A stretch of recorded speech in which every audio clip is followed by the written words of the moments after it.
ओम शांति। अव्यक्त मुरली सीरीज में आज की मुरली है 18 मई 69।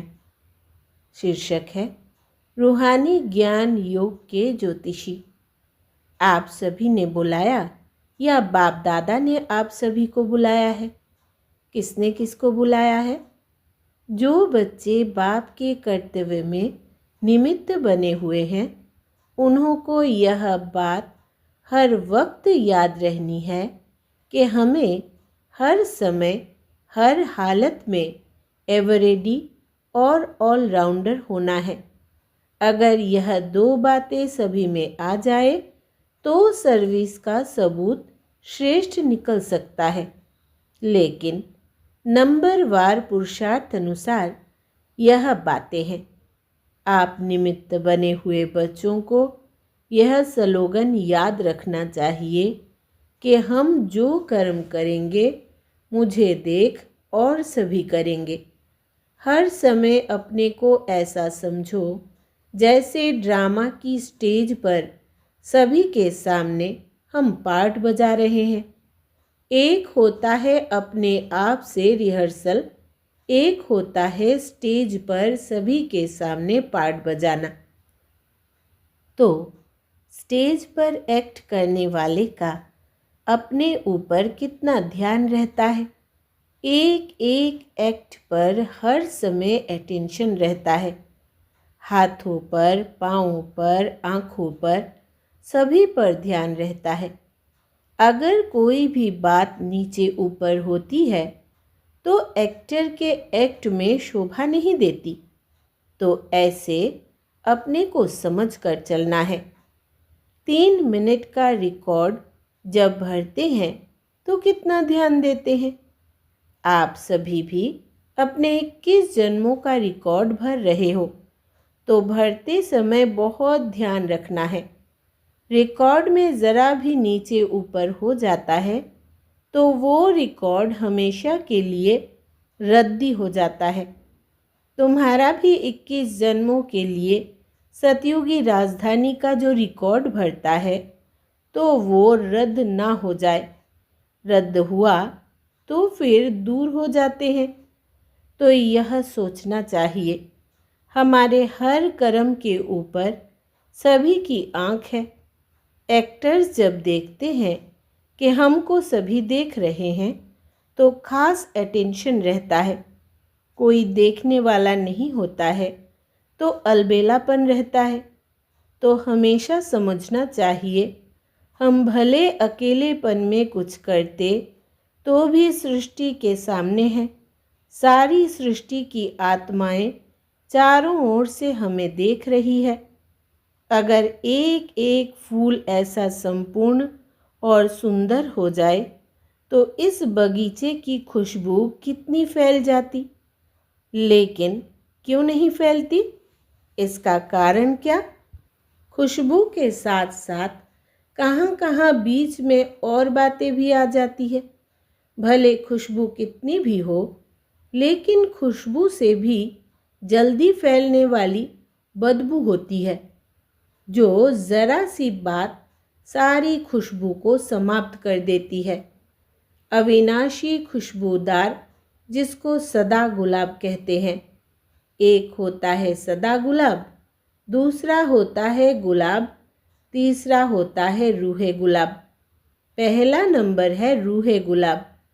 वो रूह की स्थिति में रहता है और रूहानी रूह के हमेशा नज़दीक है। ऐसे है रूहे गुलाब। और दूसरी क्वालिटी जो है वो फिर सर्विस में बहुत अच्छे रहते हैं। बाकी रूहानी स्थिति में कमी है। सर्विस में धारणा में अच्छे हैं। संस्कार शीतल है। खुद अपने को क्या समझते हो? किस नंबर का फूल समझते हो? कांटे तो यहाँ हो भी ना सके, है तो सभी गुलाब। लेकिन गुलाब में भी फर्क है। जो रूहे गुलाब होंगे उनकी निशानी क्या होगी? आप लोगों को मस्तक की रेखा परखने आती है? ज्योतिषी बने हो व नहीं? बाप दादा जो ज्ञान और योग की ज्योतिष दिखाते हैं उनसे क्या देखते हो? हर एक के मुखड़े से, नैनों से, मस्तक से मालूम पड़ता है।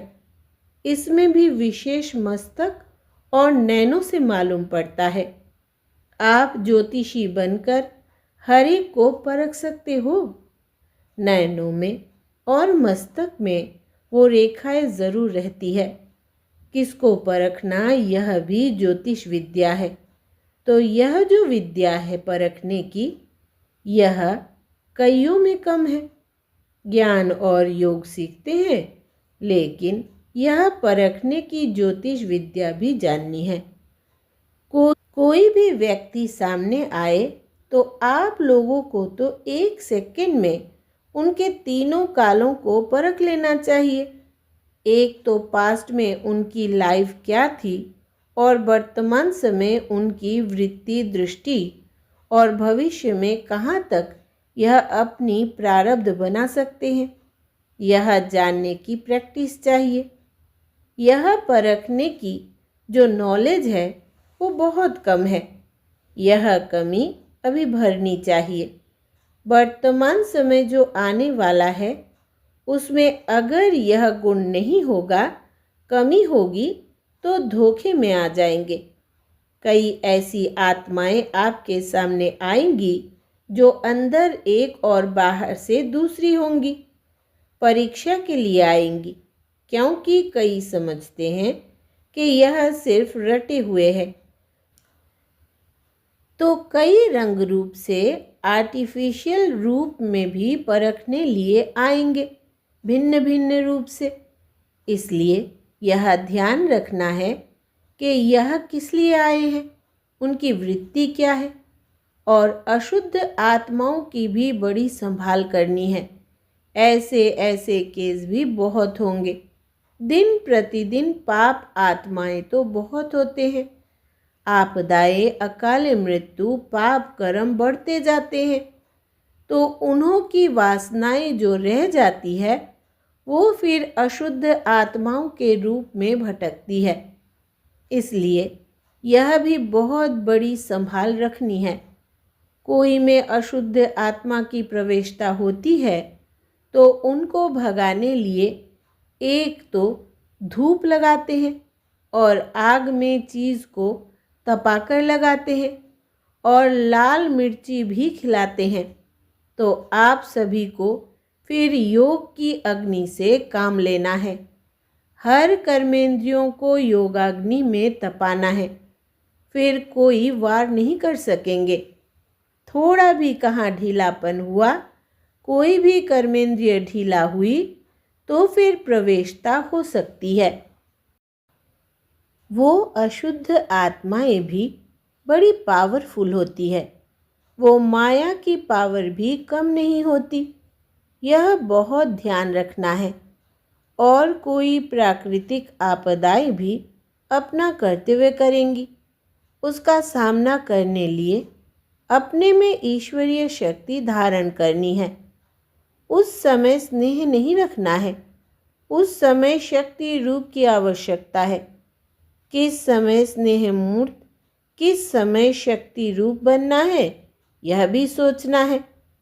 इन सभी बातों में शक्ति रूप की आवश्यकता है। अगर कोई ऐसा आया और उनको ज़्यादा स्नेह दिखाया तो कहाँ नुकसान भी हो सकता है। स्नेह बाप दादा और दैवी परिवार से करना है। बाकी सभी से शक्ति रूप से सामना करना है। कई बच्चे गफलत करते हैं जो उन्हों के स्नेह में आ जाते हैं। वो स्नेह वृद्धि होकर कमज़ोर कर देता है। इसलिए अब शक्ति रूप की आवश्यकता है।